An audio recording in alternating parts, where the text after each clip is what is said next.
اعوذ باللہ من الشیطان الرجیم بسم اللہ الرحمن الرحیم۔ آغاز کرتے ہیں رب کریم کے بابرکت نام کے ساتھ جو ہر چیز پر قادر ہے۔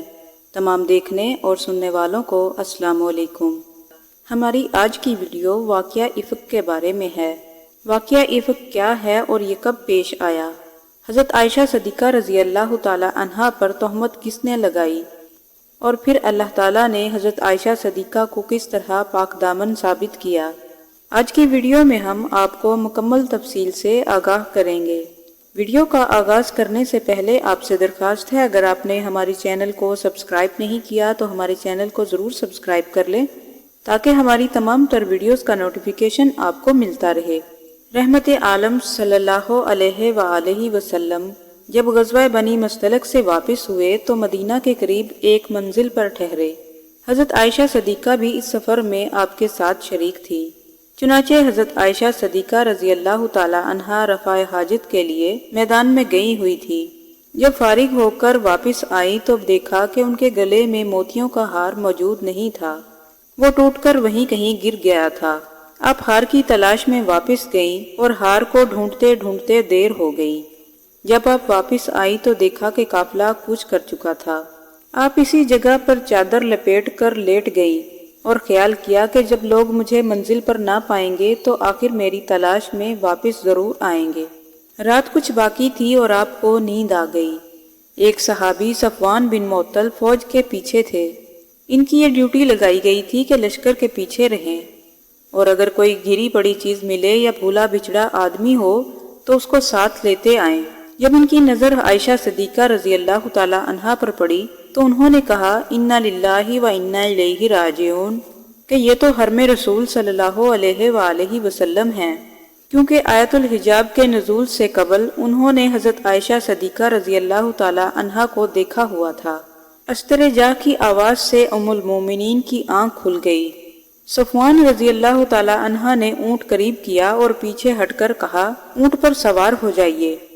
حضرت عائشہ صدیقہ رضی اللہ تعالی عنہا سوار ہو گئی اور صفوان اونٹ کی مہار تھامے تیز چلتے چلتے قافلے تک جا پہنچے۔ اس وقت دوپہر کا وقت تھا۔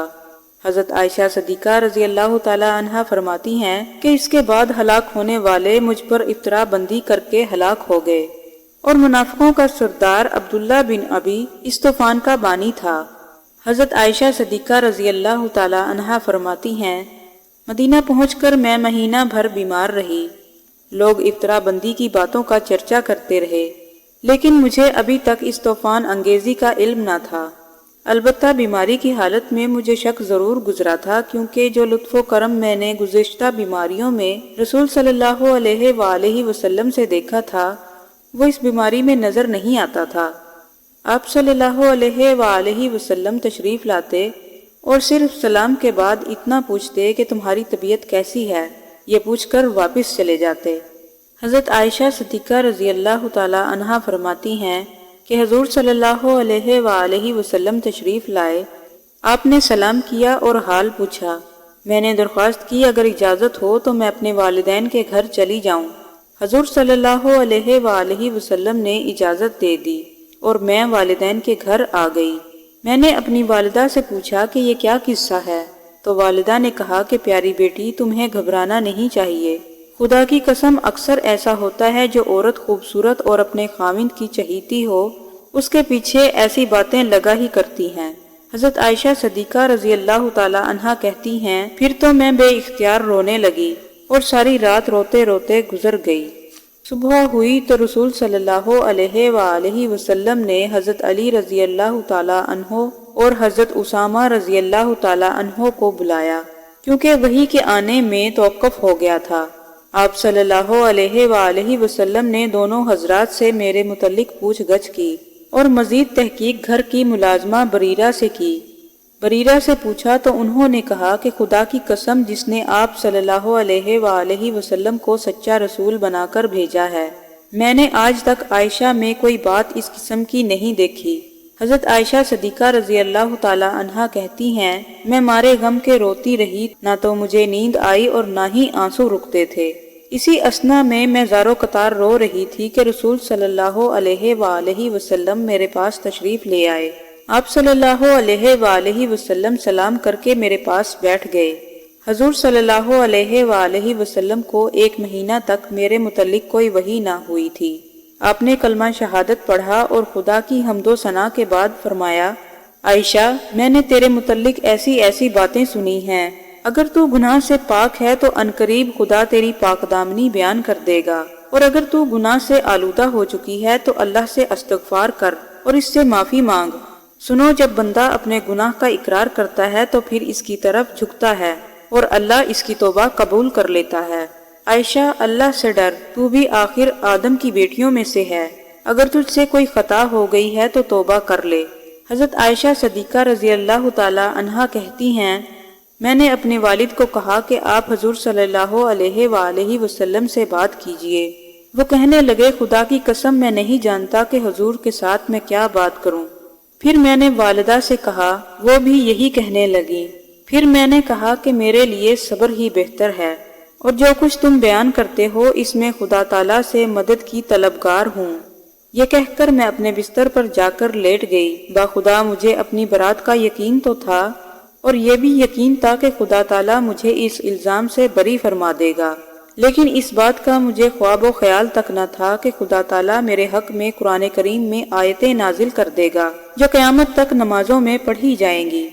خدا کی قسم رسول صلی اللہ علیہ وآلہ وسلم ابھی وہیں بیٹھے ہوئے تھے کہ حضور صلی اللہ علیہ وآلہ وسلم پر وحی کی کیفیت طاری ہو گئی۔ چہرہ مبارک سے موتیوں کی طرح پسینہ ٹپکنے لگا، حالانکہ سخت سردی کے دن تھے۔ جب وحی کی کیفیت ختم ہو گئی تو آپ نے ہنستے ہوئے فرمایا، سب سے پہلے یہ فرمایا، عائشہ خدا نے تیری پاک دامنی بیان کر دی، اللہ نے تیری عصمت کی گواہی دے دی ہے۔ پھر حضور صلی اللہ علیہ وآلہ وسلم مسجد میں تشریف لے گئے، منبر پر چڑھے لوگوں کو خطبہ دیا اور ان آیتوں کی تلاوت فرمائی۔ جن لوگوں نے عائشہ صدیقہ رضی اللہ تعالی عنہا کی نسبت بہتان کو اٹھایا وہ تم میں سے ہی ایک گروہ ہے۔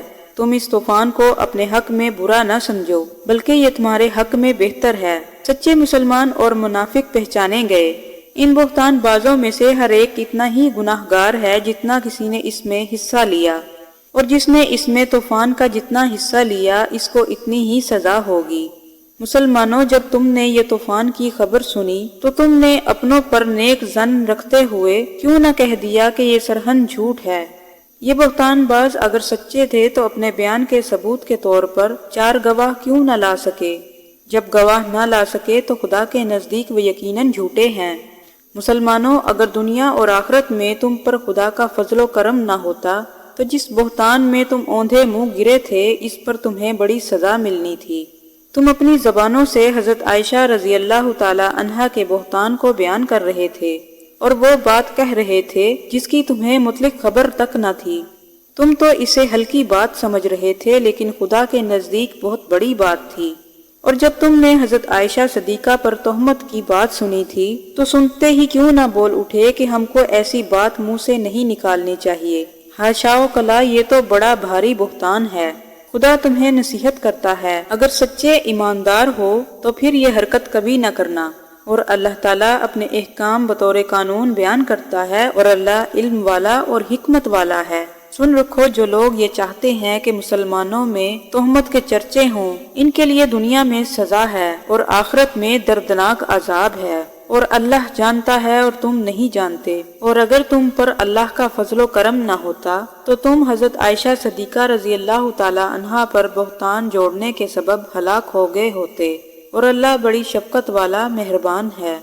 اگر آپ کو ہماری یہ ویڈیو پسند آئی ہو تو لائک کیجئے اور ہمارے چینل کو ضرور سبسکرائب کر لیں تاکہ اس طرح کی معلوماتی ویڈیوز آپ تک بروقت پہنچتی رہیں۔ ملتے ہیں ایک اور نئی معلوماتی ویڈیو کے ساتھ، اجازت دیجئے، اللہ حافظ۔